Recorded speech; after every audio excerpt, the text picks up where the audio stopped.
बात की निंदा करें। बीजेपी बोली मांगो माफी। राहुल गांधी का बयान। संसद को जो आपने अपमानित किया उनसे क्षमा मांगे। कांग्रेस बोली सियासत काफी।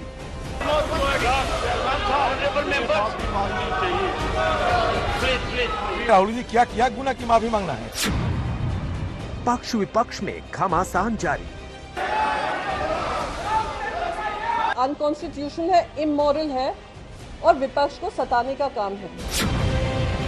कौन पस्त, कौन पड़ेगा भारी। मोदी सरकार कैसे देश को बेच रहे हैं, कैसे डिसइन्वेस्टमेंट कर रहे हैं। मोदी शाही नहीं चलेगी, नहीं चलेगी, नहीं चलेगी। वंदे मातरम, वंदे मातरम।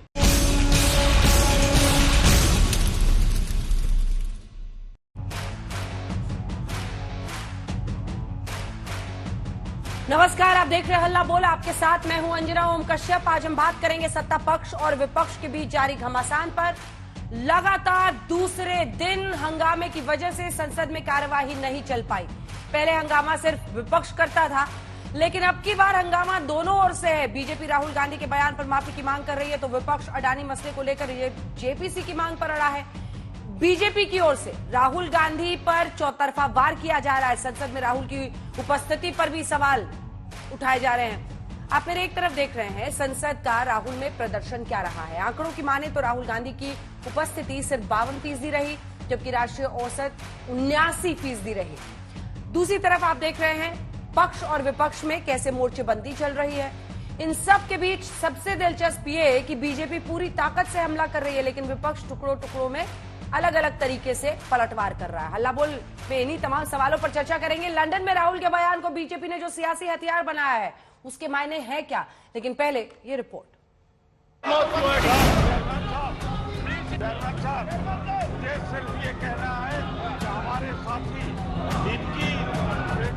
संग्राम जारी है। विपक्ष अडानी पर जेपीसी की मांग कर रहा है, तो सत्ता पक्ष राहुल गांधी से माफी की मांग पर अड़ा है। मैं तो सभी पार्टी से अपील करूंगा कि वो इस बात की निंदा करें कि एक सीनियर मेंबर ऑफ पार्लियामेंट ने पार्लियामेंट की अवमानना की है, पार्लियामेंट को बदनाम करने की कोशिश की और विदेशी धरती पे जाकर क्या डिमांड है? जेपीसी, क्योंकि सुप्रीम कोर्ट फैक्ट्स पे तो जाएगा नहीं, उसके सामने जो विंडो है उस पे जाएगा। तो क्यों आखिर बचाने में अडानी को लगी हुई है, इसका जवाब दो।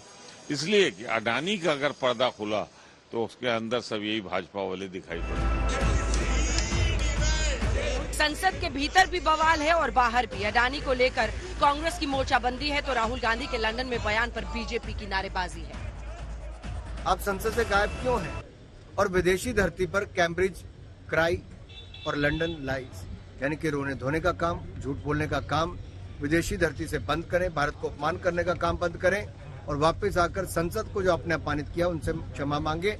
सभी सांसद आपका इंतजार करें। क्यों माफी मांगेंगे? राहुल जी क्या किया गुना की माफी मांगना है। माफी तो इन लोगों को मांगना चाहिए।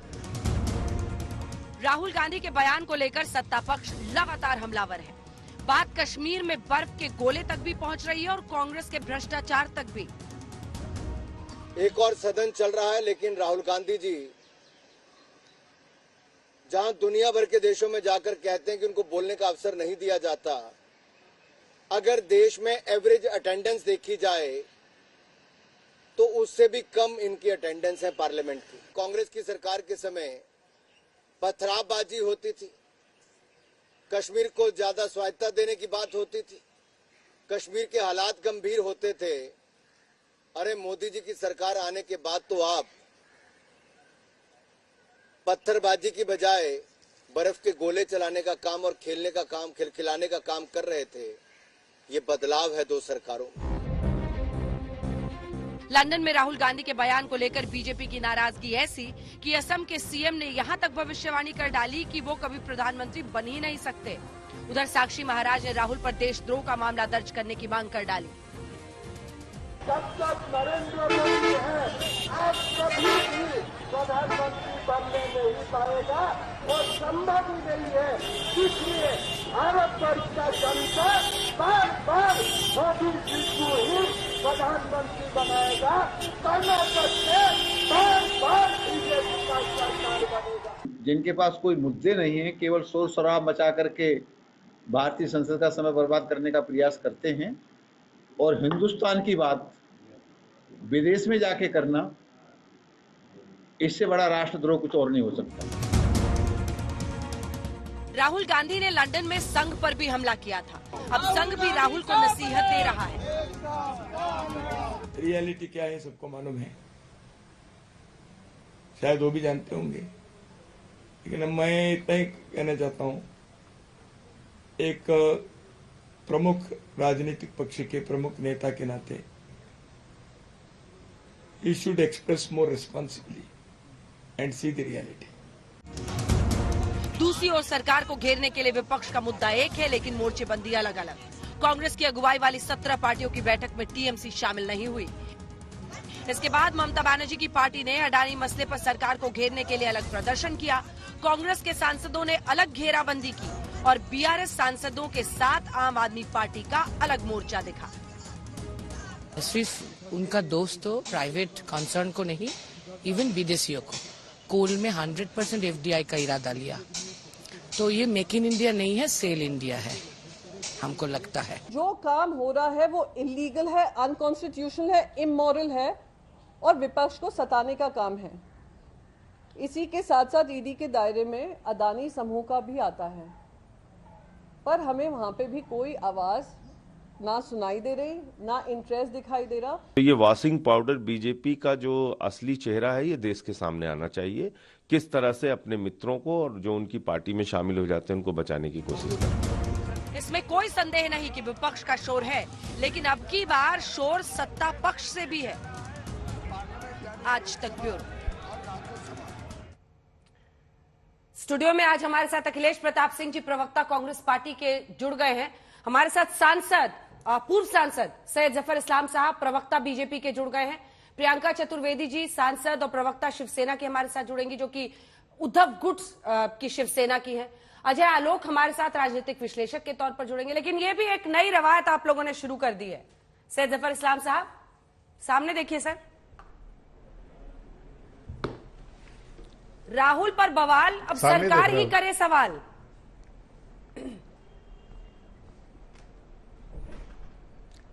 देखिए अंजना जी, सरकार का एक ही मकसद होता है कि पार्लियामेंट चले, पार्लियामेंट में बिजनेस ट्रांजैक्ट हो, और वो क्या बिजनेस ट्रांजैक्ट हो, क्या डिस्कशन हो, क्या डिबेट हो, क्या डिलिब्रेशन होना चाहिए, वो बिजनेस एडवाइजरी कमेटी में डिस्कस होता है। और अगर उसमें एक सहमति बनती है, वही सहमति को फिर सदन पे डिस्कस किया जाता है।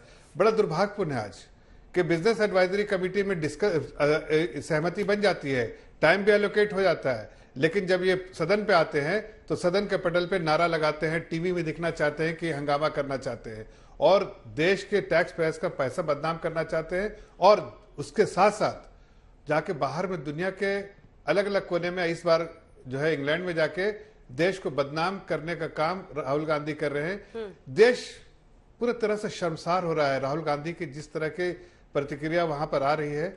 अरे भाई, अगर आपको कोई आपत्ति भी है, सपोज कीजिए है, तो आप पार्लियामेंट है, आप पार्लियामेंट में आके बोलिए, आपको पूरा अधिकार है बोलने का। और झूठ फैला रहे, पार्लियामेंट में बंद हो जाता है, 40-40 मिनट की स्पीच देते हैं। नजारत तो वैसे तो नजारत रहते हैं, लेकिन कभी आए हैं तो 40 मिनट की स्पीच दिया, और फिर भी देखिए किस तरह के झूठे इल्जाम लगा रहे हैं सरकार पे। इससे समझ में आता है, कहते हैं डेमोक्रेसी खत्म हो गया। अरे भाई, मदर ऑफ ऑल डेमोक्रेसी यही है। आपको तो देखना चाहिए कि आपके ननिहाल से आए हुए जो प्रधानमंत्री थी, उन्होंने भी तो प्रधानमंत्री की तारीफ ही की ना, आप ही के ननिहाल से आई हुई थी। ठीक है, फिर भी आपने इस तरह अखिलेश जी एक जवाब दीजिए। लेकिन राहुल गांधी ने जो विषय, अपोजिशन पार्टी है, ठीक है, इतने रिस्पॉन्सिबल। हमारे साथ जुड़ गई हैं प्रियंका चतुर्वेदी जी, हमारे साथ जुड़ गई हैं सांसद शिवसेना में उद्धव गुट की। जल्दी से अखिलेश जी पहले जवाब दीजिए। अब देखिए, मामला राहुल गांधी की माफी पर सरकार की तरफ से प्रेशर मारा जा रहा है। सवाल लेकिन यह है कि वो कह रहे हैं विदेश में जाके बदनामी की है, इसलिए उनको माफी मांगनी चाहिए। आप लोग अडानी मसले पर सरकार पर दबाव डाल रहे हैं, कौन हावी देखिए, होगा? पहली चीज ये जान ले बीजेपी के लोग कि प्रधानमंत्री देश नहीं होते हैं या सरकार देश नहीं होता है। सरकार की अलोकतांत्रिक नीतियों के बारे में, उसके समीक्षा के बारे में कहीं पे भी बोला जाएगा, इसका मतलब ये नहीं है कि देश के खिलाफ बोला जा रहा है। देश के खिलाफ आदरणीय हमारे मोदी साहब बोले, कहिए तो 12-14 वीडियो मेरे पास हैं, अगर समय दें आधा घंटे लगेगा आपको सुना दूं सारे। वो देश के खिलाफ बोलते थे। हम लोकतांत्रिक व्यवस्था जो आपने ध्वस्त कर दी उसकी बात कर रहे हैं, और वो हमेशा होती रहेगी, क्योंकि ये चैनल पे हम बहस कर रहे हैं, ये भी दुनिया में सुनाई दे रहा है, दुनिया में देखा जा रहा है, जाना जा रहा है। तो अब ये कह रहे हैं कि बिजनेस एडवाइजरी कमेटी, अरे भाई किसको बेवकूफ बनाते हो? नियमें हैं, नियमावलियों के तहत अर्जेंट मोशन लगाया जाता है कि ये जरूरी विषय है, इस पे हमें बहस चाहिए, सरकार का जवाब चाहिए। लेकिन ये पहली सरकार है जो खुद हाउस को अर्जेंट कराती है, क्योंकि ये सरकार घिरी हुई है। मोडानी सरकार जो है, इसने इस देश को, सरकार सरेंडर बहादुर हो चुकी है अडानी जी के आगे। पहले प्रधानमंत्री हैं मोदी जी कि जिनके ऊपर सदन के अंदर स्पेसिफिक गंभीर आरोप सवाल खड़ा किया राहुल जी ने कि भाई आप विदेश जो गए तो कितने बार अडानी साहब को लेके गए, वहां पहुंचने पर कितने बार पहुंचे, वहां से लौटने के बाद कितने बार वो पहुंचे, और वहां से कौन कौन से टेंडर आपने दिए। इतने गंभीर आरोप लगे, ना उस पर जवाब दिया, ना उसका खंडन किया, ना उसकी सफाई दी। पहले प्रधानमंत्री हैं जो ऊपर अपने आरोपों का तोहमत लेके घूम रहे हैं। आज भी राहुल जी ने पूछा क्या हिंदुस्तान की विदेश नीति सिर्फ अडानी जी को लाभ पहुंचाने के लिए है? हम सदन में अगर बहस नहीं करेंगे, जो संवैधानिक व्यवस्था है, इस देश की आवाज जो सरकार नहीं सुन रही है या सरकार कुछ गलत कर रही है, तो उस आवाज को उठाने का नैतिक और संवैधानिक रिस्पांसिबिलिटी होती है विपक्ष को सदन के अंदर। और सदन बहस के लिए बना है, और सदन को चलाना सुचारू रूप से सरकार की प्रथम जिम्मेदारी और अंतिम जिम्मेदारी होती है। और ये बार बार सदन में प्रूफ भी किया जा चुका है, और आपके बीजेपी के तमाम बड़े नेताओं के ये पिछले कार्यकाल के भाषण भी हैं, सदन में बताया भी गया, और हमने सदन को चला के दिखाया है। आप लोगों ने दर्जनों बार जेपीसी की मांग की है, हमने जेपीसी बिठाई है। आज तो मेजॉरिटी इतनी जबरदस्त आपकी है, कुल मिला के 300 सांसद लोकसभा में, आधे से आधे राज्यसभा में है। आपके 3/4 जेपीसी में सदस्य होंगे, प्रियंका जी एक बार बोल ले, फिर एक साथ जवाब हैं दीजिएगा। आप? एक साथ जवाब दीजिएगा सैयद जफर इस्लाम साहब। प्रियंका जी, यहां पर बातचीत हो सकती है, सदन में बहस क्यों नहीं हो पा रही है? अब सत्ता पक्ष का ये कहना है राहुल गांधी को माफी मांगनी चाहिए, विदेश में जाकर उन्होंने देश की तौहीनी की है। देखिए, अभी मैं जफर इस्लाम जी को सुन रही थी, जहां उन्होंने कहा बिजनेस एडवाइजरी कमेटी होती है, बिजनेस एडवाइजरी कमेटी के अनुसार बिजनेस होता है घर हाउस का। मैं भी मानती हूं और सब लोग ही मानते हैं। बिजनेस एडवाइजरी कमेटी की मुलाकात हुई, कौन से बिल्स आएंगे, क्या क्या पास होगा, उस पर चर्चा हुई, निर्णय हुआ, और पार्लियामेंट फर्स्ट डे चालू होना था। जैसे ही शुरुआत होती है, ये मुझे बता दें, सैयद जफर इस्लाम जी सबको बता दें कि क्या ये बिजनेस एडवाइजरी कमेटी का एजेंडा था राहुल गांधी के ऊपर टिप्पणी करना। मैं राज्यसभा की इसलिए बोल रही हूं क्योंकि राज्यसभा के वो सांसद भी नहीं है। तो 2 अनकॉन्स्टिट्यूशनल चीजें हुई, बगैर नोटिस दिए लीडर ऑफ द हाउस खड़े होकर एक ऐसे इंसान पे आरोप लगा रहे हैं जो लोकसभा में है, राज्यसभा के सांसद नहीं है। वो प्रिविलेज मोशन के अंतर्गत आता है जो काम हुआ है, पर मैं उस पर चर्चा नहीं करना चाह रही हूँ। हमारे देश के सामने बहुत सारे मुद्दे हैं। आज मैं महाराष्ट्र से आती हूँ, वहां पे किसान लॉन्ग मार्च कर रहे हैं, प्याज की फसल को लेकर प्याज को जला रहे हैं, और ना राज्य सरकार से समर्थन मिल रहा है, ना केंद्र सरकार से। एक्सपोर्ट पे बाकायदा पाबंदी लगाई हुई है।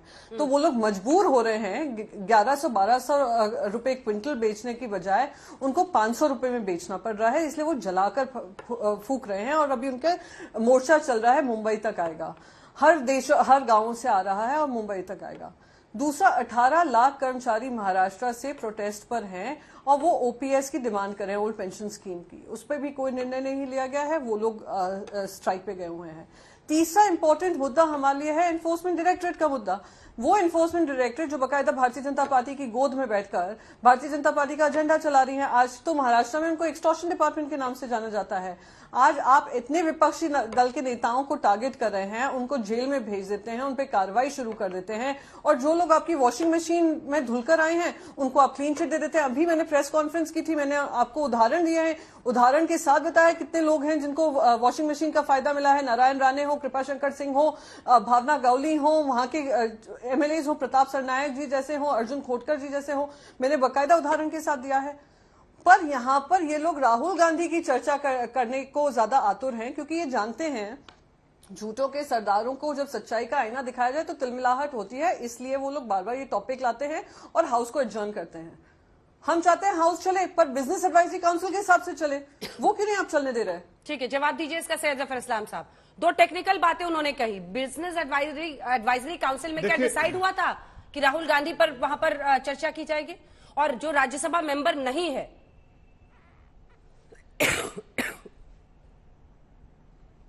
देखिए अंजना जी, जब तक आप पानी पी रही हैं मैं जवाब देना शुरू कर देता हूं।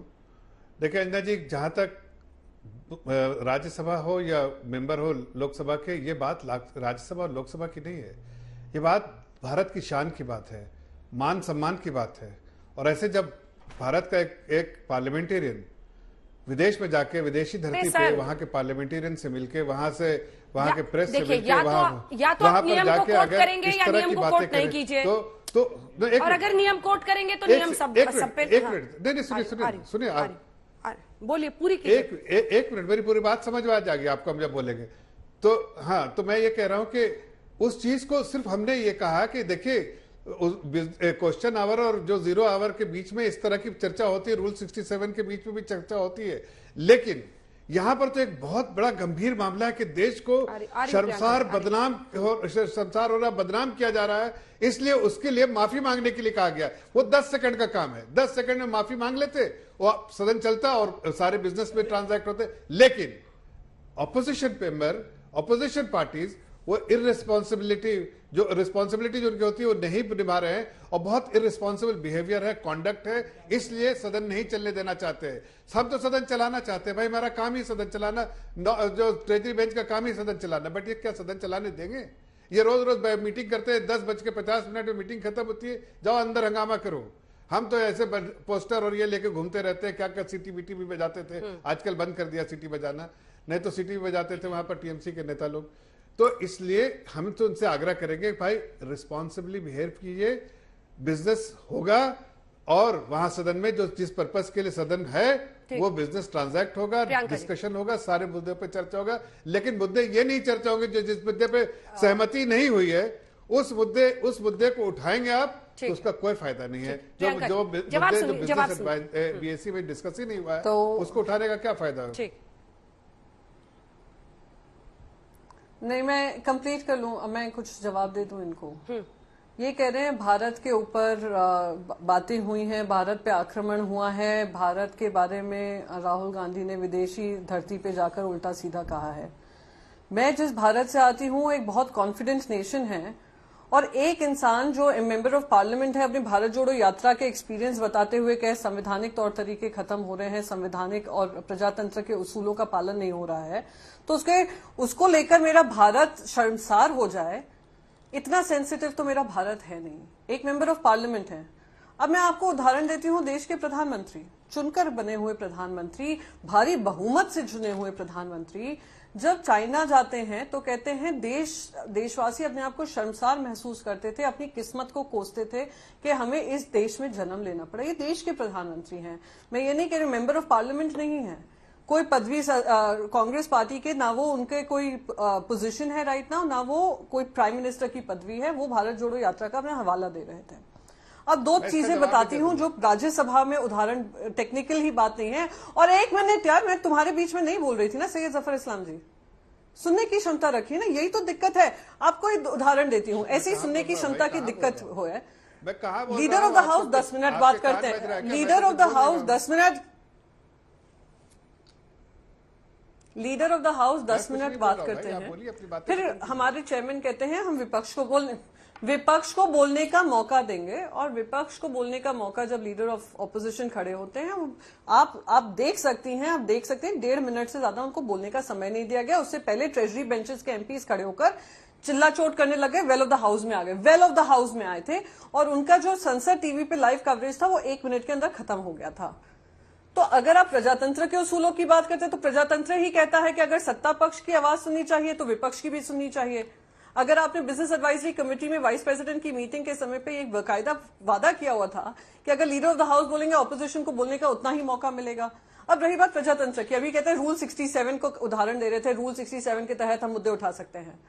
तो रूल 67 का हवाला तो दिया भी नहीं और लीडर ऑफ द हाउस बोलते चले गए, एक बार नहीं 2 बार, और कल आपने बोल दिया, आज फिर से आप बोल रहे हैं। तो कहीं ना कहीं अगर वो जो बोल रहे हैं कि हमारे माइक ऑफ कर दिए जाते हैं, कल तो बकायदा माइक ऑफ हुआ है लीडर ऑफ ऑपोजिशन का। ठीक है, दोनों का एक साथ जवाब दीजिएगा। तो आप के पास आऊंगी उदाहरण देना टेक्निकलिटीज में। हाँ, ठीक है, दोनों यहाँ अखिलेश जी बोलना चाह रहे हैं, अखिलेश जी को भी बोल लेने दीजिए। गजब का ज्ञान है ये हमारे भाजपा के साथी का। अरे भाई, सदन में खड़ा होकर कोई सत्तारूढ़ दल का व्यक्ति अगर कहे कि आप माफी मांगे तो ये बात थोड़ी होती है। आपको किसी नियमों के तहत आके अपनी बात रखनी होगी और उस पर बहस होगा, बहस के बाद जवाब दिया जाएगा, उसके बाद जो कुछ होता है। और आप खड़े हो कुछ भी कहें, विपक्ष में बात करने लगेंगे और माफी मांगने की बात होने और बता रहे हैं कि देश पे हमला चीन ने किया है। हमारे प्रधानमंत्री जी ने अंतिम बार कब चीन शब्द का प्रयोग किया है, उच्चारण किया है, आप बता सकते हैं? आप तो यही कहेंगे चीन डरा हुआ है। जरूर डरा हुआ, चीन तो इतना डरा हुआ है कि अपनी सेना 2.5 लाख और बॉर्डर पर बढ़ा लिया। चीन तो इतना डरा हुआ है कि वो बख्तर बंद गाड़ियां खड़ी कर रहा है। चीन तो इतना डरा हुआ है कि वो जो है बंकर बना रहा है। चीन तो इतना डरा हुआ है कि बॉर्डर तक सड़कें बना रहा है। चीन तो इतना डरा हुआ है कि रनवे बना रहा है। ये सब भागने के लिए बना रहा होगा क्योंकि डरा हुआ है ना चीन। आप लोग उसका नाम ही नहीं लेते हैं। अब बता रहे भारत पे हमला है। अरे भाई, सत्ता पे बैठे हो, सवाल होंगे। राहुल गांधी किस विषय पे विदेश में बोल रहे थे? Listen to learn. दुनिया जानना चाहती है उस पर राहुल जी के ओपिनियन कि लोकतंत्र यही है, सुनने की क्षमता रखो, सुनने का मादा रखो। वो आप लोग भी उसी में आते हैं अगर लोकतंत्र में आस्था है तो। और अगर ये मादा नहीं है तो इसका मतलब आप लोकतंत्र में आस्था नहीं रखते हैं। सदन में सिर्फ आप बोलेंगे, जो चाहेंगे बस आप चलाएंगे, हाउस को आप डिस्टर्ब करेंगे। संवैधानिक जिम्मेदारी होती है विपक्ष की, जनता के मुद्दों को उठाना, देश की लूट को रोकने की नकेल लगाना, उसकी बात उठाना, उसके बारे में सरकार से सवाल करना। जब जिम्मेदारी है तो जवाबदेही है, जब जवाबदेही है तो सवाल होंगे। सवालों से मत भागिए। इसीलिए कहा जाता है कि आपको लोकतंत्र में आस्था नहीं है। सैयद जफर इस्लाम साहब, दोनों की बातों का जवाब दीजिए आप। देखिए, जहां तक ये बात कर रहे हैं कि सदन में बात नहीं करनी चाहिए और सदन के बारे में बात करें, अरे भाई किसको आप बता रहे हैं सदन के बारे में? सबको मालूम है कि आपके समय में कैसे बिल पास होते थे, बिना डिस्कशन, बिना डिबेट, किस तरह से आपने बिल पास करवाए। लास्ट के समय में सारे बिल ऐसे पास कर दिए, एक दिन में कई बिल पास कर दिए बिना चर्चा किए। लेकिन एक मिनट सुनिए, बीच में नहीं बोला, सुन लीजिए, बीच में नहीं बोला। अरे सुनिए, खाली देखिए आप, अरे देखिए बीच में सुनिए एक मिनट। अरे इनका क्यों परेशान हो रहे हैं? नहीं, क्यों परेशान हो रहे हैं? दूसरी बात करें, चाइना कर रहे हैं। अरे चाइना से पैसा आपने लिया, राजीव गांधी फाउंडेशन में आपने लिया। आपने चाइना पीपल्स पार्टी से आपने पैसा लिया। आपके जो मुखिया राहुल गांधी जी जाके उनके घर में, जो एम्बेसडर के घर में रहते हैं, खाना पीना खाते हैं, गलवान की लड़ाई के समय वो जाके वहां चले जाते हैं और क्या क्या बात करते हैं बताइए, और देश को बताते नहीं। तो चाइना की बात तो आपको देश जनता पूछ रही है कि आखिर चाइना से इतना प्यार क्यों हो गया तुम्हें? आखिर थोड़ा सा माल देने से क्यों प्यार हो गया? अरे भाई, सबको पता है कितना माल आप लोगों ने खाया चाइना पीपल्स पार्टी का, उससे प्यार हो गया आपको? देश को भूल गए आप और चाइना कर रहे, चाइना का प्यार दिख रहा है आपको। देखिए, आज जो आप जैकेट पहने हुए हैं उस पर सच बोलने की ताकत है, लेकिन फिर भी आप झूठ बोल रहे हैं। आज वो जैकेट का रंग देखिए, बताता है, गरवा कलर जो है उसको पहन के आदमी सच बोलता है, कभी झूठ नहीं बोलता, और आप उसको भी पहन के झूठ बोल रहे हैं। देखा है, थोड़ी देर के लिए मैं एक बात और ठीक बताता हूँ। आज भी चाहे ये तो आज भी चाहे ये तो सारे मुद्दे पे डिस्कशन हो सकता है। हमने बार कहा है हर मुद्दे पे। अच्छा, ये रंग पहन के सच बोलते हैं तो कौन से रंग पे झूठ निकलता है मुझसे? खैर, मैं इन सब बातों में नहीं आता। अभी ये बोल रहे थे कि हमारे समय में बिल ऐसे पास हो जाया करते थे। देखिए, मैंने इनसे पूछा कि किसी धर्म से नहीं है, हमारे समय बिना सड़क कमेटी के उसमें एक बहुत उस कलर के बारे में नहीं, उस कलर का जो है एक अलग महत्व है, लेकिन कांग्रेस के प्रवक्ता क्या जाने उस महत्व का? अरे छोड़िए, आपको देश के बारे में चिंता कम, आपको चाइना की चिंता ज्यादा है। राहुल गांधी वहां जाके राहुल गांधी जाके देश को जिसके बदनाम कर रहे हैं, पास उसके लिए आप माफी खामोश है मांगना तो नहीं मैं बोलूं। चाहते? आपसे मैं इतना ही जिसके- पूछता हूं, क्या आप इंडोर्स करते हैं सुनिए, राहुल गांधी की इनको बात चुप को? कराए तो क्या मैं इंडोर्स बोलूं। करते हैं? पता क्या नहीं सोनिया क्या। गांधी राहुल गांधी जी की बात को इंडोर्स करेंगे? क्या प्रियंका गांधी राहुल गांधी जी की बात को इंडोर्स करेंगे? अरे भाई, जो पाकिस्तान पे धरती पे जाके मनीष शक्कर अय्यर और सलमान खुर्शीद बिरयानी खा के नाच गाना गा के देश की बुराई करते हैं और कहते हैं डेमोक्रेटिकली इलेक्टेड गवर्नमेंट को कहते हैं प्रधानमंत्री को हटाओ। ठीक है, क्या ये डेमोक्रेटिक अब ये प्रोसेस है? बताइए अब मैं अखिलेश जवाब जी, दे दे रहा हूं। ये जो लोकतंत्र खत्म हो रहा है, भारत में लोकतंत्र खतरे में है, इसको उदाहरण सहित जरा साबित करें। हमारे दर्शक भी समझना चाहेंगे, क्योंकि वो ये मानते हैं कि अपने वोट से वो सरकार को चुनते हैं और उस तरीके से फिर सरकार काम करती है। ये जो कांग्रेस पार्टी बार बार कह रही है कि लोकतंत्र खतरे में है, उसको उदाहरण सहित आप साबित करें। एकदम देखिए, दर्शकों को अगर convince करें। देखिए कैसे एक एक करके गिनाऊंगा, बहुत देर तक गिना दूंगा, घंटों में बता दूंगा। अगर बीजेपी से कोई भी व्यक्ति असहमत है, चाहे वो किसान हो, चाहे नौजवान हो, चाहे महिलाएं हो, चाहे विद्यार्थी हो, चाहे बेरोजगार हो, आपने किसानों का धरना भी देखा, कोई भी हो, या इनका विरोधी दल हो, या इनके खिलाफ वोट करने वाला वोटर हो, तो ये क्या कहते हैं? तुम पाकिस्तानी हो, तुम नक्सल हो, तुम चीनी हो, तुम खालिस्तानी हो, तुम तरह तरह के उस पर आरोप लगाते हैं और कहते हैं कि अगर तुम वोट नहीं दोगे तो तुम पाकिस्तान चले जाओ। पैसा नहीं लिया है और किसी लोग, और क्या किसी की अभिव्यक्ति या अभिव्यक्ति असहमति लोकतंत्र में भिन्न नहीं हो सकती? और उसे अगर आप स्वीकारते नहीं है, उसे आप सहन नहीं करते हैं और उसको दबाने का प्रयास करते हैं अपनी मशीनरियों के द्वारा, तो यही है लोकतंत्र को खतरे में है। 12 सरकारें जो चुनी हुई थी, जनादेश आपको नहीं मिला। आपने अपने नाना प्रकार के बल, जिसमें सत्ता का बल, ब्लैक मनी का बल, मसल पावर का बल, इन सब से सरकारें लूट ली अपने राजभवन से। यही है लोकतंत्र का खतरा। इस देश में सुप्रीम कोर्ट के जजों ने प्रेस कॉन्फ्रेंस करके बताई है कि लोकतंत्र खतरे में है और हम लोगों पे दबाव है। इस देश के सीबीआई के दफ्तर में डायरेक्टर के और ऊपर रेड पड़ी है, क्योंकि वो सरकार से मतभिन्न थे।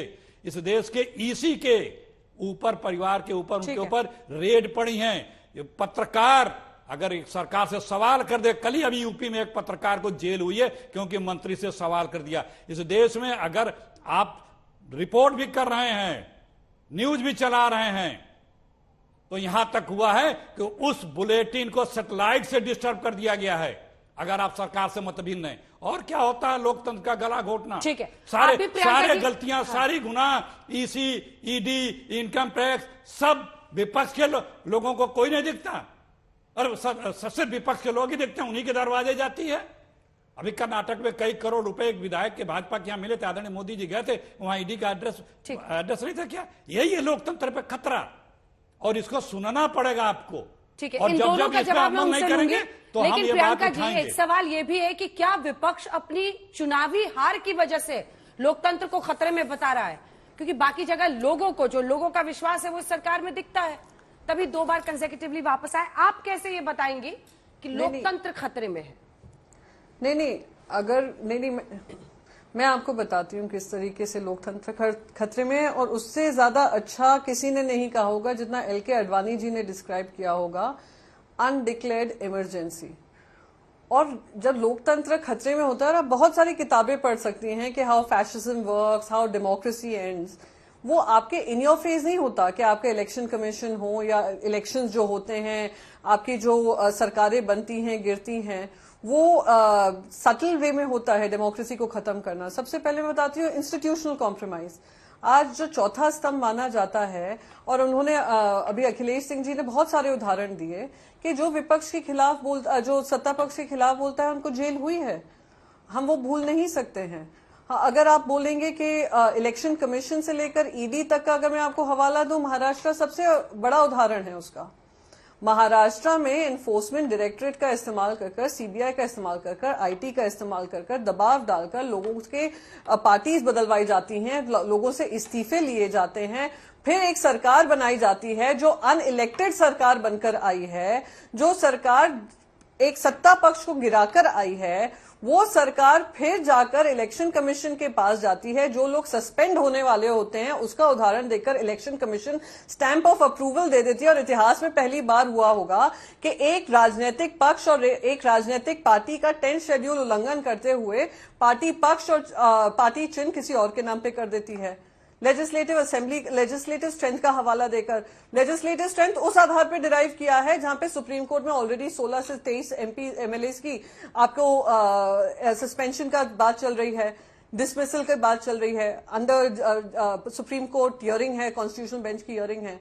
तो ये तो आपको मैंने आपको ज्वलंत उदाहरण तो महाराष्ट्र का ही दे दिया, जिस तरीके से सरकार बनाई गिराई और इलेक्शन भी नहीं हो रहे हैं। और हम जिस इलेक्शन में गए हैं जब से वो सरकार गिरी है, हम वो चुनाव जीते हैं।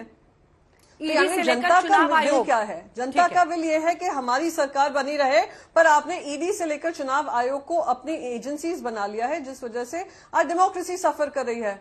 हो सकता है 2024 का आखिरी चुनाव हो, प्रधानमंत्री जी कहते 3 बार में भारी संख्या में जीत कर आऊं, चौथे टाइम तो चुनाव होने की जरूरत नहीं है, क्यों देश का पैसा बर्बाद हो, खत्म। ठीक है, मैं जवाब लेती हूँ। सैयद जफर इस्लाम साहब जवाब दीजिए। ईडी से लेकर चुनाव आयोग सब सरकारी एजेंसीज हो गई हैं। अजय जी, इसके बाद मैं आ रही हूं आपके पास। देखिए, सब एजेंसीज इनके समय में भी थी, आज भी है।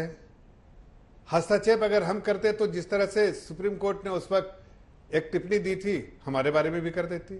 हमने तो कोई ऐसे, हमारे बारे में तो कोई टिप्पणी नहीं। केज पैरेट जो है सुप्रीम कोर्ट का ऑब्जर्वेशन आया था, वो हमारे समय में नहीं आया था, वो तो आपके समय में आया था कि आप लोगों ने जिस तरह से एजेंसीज को इस्तेमाल किया था, जिस तरह से सीबीआई डायरेक्टर को आप हर जगह जो है टारगेट करने के लिए बनाते थे, फर्जी केस बनाते थे और फर्जी केस के अंदर लोगों को टारगेट करते थे कि कोर्ट भले बरी कर दे, लेकिन आप तो उसको कहीं ना कहीं पॉलिटिसाइज करके उसका फायदा उठाना चाहते थे। आज बताइए, कभी किसी एजेंसीज के बारे में supreme court, high court, district court, session court, किसी ने ऐसे उदाहरण दिए हैं या ऐसा ऑब्जर्वेशन इस तरह की टिप्पणी की है? ये सब कहने के बाद मैं सच बताता हूँ, हकीकत जो है वो बताता हूँ कि ये सब कोई भी एजेंसी, अंजना जी, कोई भी एजेंसी उस वक्त तक नहीं जा सकती किसी के पास जब तक उसके पास कोई दस्तावेज नहीं है। अरे सुन लीजिए, कोई भी आपके पास दस्तावेज, कोई एविडेंस नहीं हो, कोई लीड से कोई लीड्स ना हो, कोई दस्तावेज ना हो, तो वो कोई भी एजेंसी किसी के पास नहीं जाती है। जब आप क्राइम किया होगा, क्राइम के कुछ निशान छोड़े होंगे, उसको थोड़े सी चीज इंफॉर्मेशन मिली, कुछ लीड मिला, कुछ एविडेंस मिला, उसको फर्दर इन्वेस्टिगेट करके पुख्ता सबूत बनाने के लिए काम अपने एजेंसीज करती है। कि हम उसे रोक दें इसलिए कि उन्होंने क्राइम किया है, लेकिन ऑपोजिशन बेंच में बैठे हैं इसलिए रोक दो भाई, इसलिए कि ऑपोजिशन बेंच वाले हैं उनको मत टारगेट करो। अरे भाई, क्राइम आपने किया है, क्राइम आप किया है तो आप झेलेंगे भी। आप इतने बड़े हुए, आप देखिए दिल्ली में शराब नीति के पूरा चेंज कर दिया, माल पानी खाने का काम किया, जेल तो जाना ही पड़ेगा। वैसे अभी राहुल गांधी जी और सोनिया गांधी जी भी करप्शन चार्ज में बाहर खड़ी है, बाहर अभी बेल पे हैं, बेल खत्म होगा, जेल जाना ही पड़ेगा भाई। अभी इतना उछल रहे थे शिवसेना के जो एक एमपी जो अभी जेल से छूट के आए, ऐसा लग रहा था पता नहीं उनको कोई करप्शन चार्ज में नहीं, कोई उपाधि दी जा रही है, जैसे उछल के जा रहे थे उपाधि दी जा रही है, जेल में जाना पड़ा, सब हवा खत्म हो गई वहीं पर। तो हकीकत है कि क्राइम करेंगे तो क्राइम के बेसिस पे तो पकड़ेगा नहीं, कोर्ट अपना जो करे, हम कोई जजमेंट प्रोनाउंस नहीं कर सकते, एजेंसीज अपना काम करती है, काम कर रही है। इसके बाद तुरंत आ रही हूं। यही तो विपक्ष कहता है कि आप विपक्ष के नेताओं पे फर्जी मुकदमे लगाते हैं। आज तक सैकड़ों विपक्ष के नेताओं पे अपने मुकदमे लगाए, एक में भी एक रत्ती भी प्रूफ नहीं हुआ। आप कहते हैं कि चुनाव आयोग पे कभी कोई अंगुली नहीं उठाया। सुप्रीम कोर्ट ने अभी 10 दिन 20 दिन पहले ही कहा कि ये अब सिलेक्शन चुनाव आयोग का A1 सदस्य कमेटी अपना गवर्नमेंट नहीं करेगी, एक कमेटी करेगी। अरे वो कोई उंगली उठाना होगा, वो तो ठीक है, प्रोसेस चेंज कर देते सिलेक्शन होता है। सुन लीजिए, इससे बड़ा तमाचा आपके झूठ पे और वो क्या बनेगा? वो क्या प्रॉब्लम उसमें? इस देश में सीबीआई के डायरेक्टर के ऑफिस में रेड पहली बार आपके जमाने में आप लोगों ने डाली। क्यों डाली? क्योंकि वो सरकार से जो जांच की बात थी, सरकार के मन के भिन्न जा रहे थे कई जो आरोप लगे थे उसमें, और आप बता रहे हैं निष्पक्षता। ये बताने की आवश्यकता नहीं है कि आप लोग कितने बायस्ड हैं। सिर्फ लोगों को बदनाम करने के लिए लोगों पे FIR लिखाते हैं, किसी पे भी गेज एक पैरेट प्रूफ हुआ तो किसने बता कहा दो। था? और सुनिए, गेज पैरेट 90 किसने ये कहा सारे था? आंकड़े रखे हूं, सुप्रीम कोर्ट ने 99% रेट्स जो है, चाहे इनकम टैक्स हो, चाहे ED हो और चाहे CBI हो, तो सिर्फ विपक्ष पे पड़े आपके बाद। ये बताना बंद कर दीजिए। पर वही है कि पहले आपके पिंजरे में रहता था ये तोता, एकदम नहीं। CBI 50% से ज्यादा सत्तारूढ़ दलों के पिंजरे में ऊपर तोता CBI को ने रेट रखा। डाला। सुनिए, 50% से ज्यादा। पर कोर्ट ने कहा था अरे कोर्ट ने कि तो इनके पिंजरे लिए भी में कहा तोता था। है। आ रही हूं कोर्ट ने तो प्रियंका जी। इनके लिए भी कहा था। हाँ, प्रियंका जी। नहीं, अंजना जी, दो चीजें उन्होंने कही कि केस पैरेट ये सब की बात कही। यहाँ पर तो इलेक्शन कमीशन के ऊपर जस्टिस जोसेफ ने क्या कहा है देश ने सुना है। उनको अगर नहीं लग रहा हो कि कोई आरोप है तो ठीक है, मत लगाइए। पर सुप्रीम कोर्ट की ऑब्जर्वेशन है कि एक इंसान जो सत्ता में है वो निर्णय नहीं ले सकता कि प्रजातंत्र का जो यंत्र है पूरा वो लोग चुनकर देंगे। सबसे पहले तो बात ये बता दूं। इन्होंने फिर दूसरा आरोप लगाया कि इनके पार्टी के लीडर जेल से ऐसे निकल कर आ रहे थे जैसे कोई उन्होंने जंग जीती हो। तो मैं बताती हूं क्या जंग थी, और PMLA कोर्ट का ऑर्डर इनको सुनना जरूरी है क्योंकि ये लोग सुनते कम है, बोलते ज्यादा हैं। Extreme and exceptional power of effecting arrest, which ought to have been used very, very sparingly, has been used by the ED investigating officers under Section 9, is ab initio illegal. Illegal ED officers के investigation और उनके arrest को कहा. Simply labeling pure civil disputes, not even criminal disputes, with money laundering or an economic offense itself cannot acquire such status and ultimately drag an innocent person in a miserable situation. यही इनका काम है, character assassination करना, जो elected representatives हैं उन पे मनगढ़ंत आरोप ईडी के माध्यम से लगाना, और फिर इनका ऐसे चैनल पे आकर बैठकर ये कहना जेल से ऐसे निकल रहे। अरे जेल में आप लोगों को दिखाकर आए हैं कि आपने इलीगल अरेस्ट किया। आपको जेल से जब बाहर निकले हैं आपके मुंह पे थप्पड़ मारकर PMLA कोर्ट से बेल लेकर आए हैं कि जो काम हुआ है वो आपने गलत काम किया है। उनको एक इकोनॉमिक ऑफेंस बताकर आपने मनी लॉन्ड्रिंग बताकर उसके तहत उनको अरेस्ट किया है। तो हाँ, वो एक जीते हुए इंसान की तरह आएंगे, ना कि आप जैसे मुंह छुपाते हुए, गीदड़ धमकी देते हुए, रात में छुपते छुपाते सरकारों को गिराने का जो काम करते हैं ना। तो हाँ, हम छाती तान कर, हम ऐसी जनता के आवाज बनकर और सुप्रीम कोर्ट से जंग जीतकर, PMLA कोर्ट से जंग जीतकर हम आएंगे। आपको अगर चिढ़ मचे तिल मिलाइए, क्योंकि सच्चाई कितना भी आप दबाने की कोशिश करें छुपती नहीं है। ठीक है, आप जवाब दीजिएगा अजय आलोक जी। उससे पहले एक कमेंट आपसे, क्योंकि जब राजनीतिक मेहमान जुड़ जाते हैं तो विश्लेषक के लिए बहुत मुश्किल हो जाता है जाना उनके पास। लेकिन सवाल यह है कि आज परिस्थिति ऐसी है कि हम अब देख रहे हैं कि संसद अब हंगामे मतलब उसका पर्याय बन चुका है, तो कार्यवाही की तो उम्मीद ही न रखे देश की जनता। देखिए, देश की जनता भी देख रही है कि मामला क्या है। ऐसा तो नहीं कि देश की जनता मूर्ख है।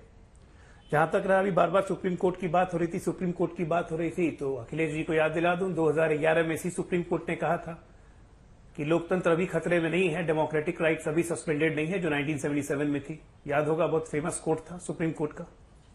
इसलिए सुप्रीम कोर्ट की बातें नहीं करें तो बेहतर होगा, आप खासकर। लोकतंत्र को किसने, राहुल गांधी लोकतंत्र पे अपने विचार रख रहे थे। देखिए, मैं एक राजनीतिक विश्लेषक, एक ऑर्डिनरी जनता के, देश की जनता की तरह बोल रहा हूं आज। मैं कोई बायस नहीं बोल रहा हूं। इसलिए मैं प्रियंका जी की बात का जवाब दूंगा कि जो उन्होंने कहा प्रधानमंत्री चीन में क्या बोल रहे थे।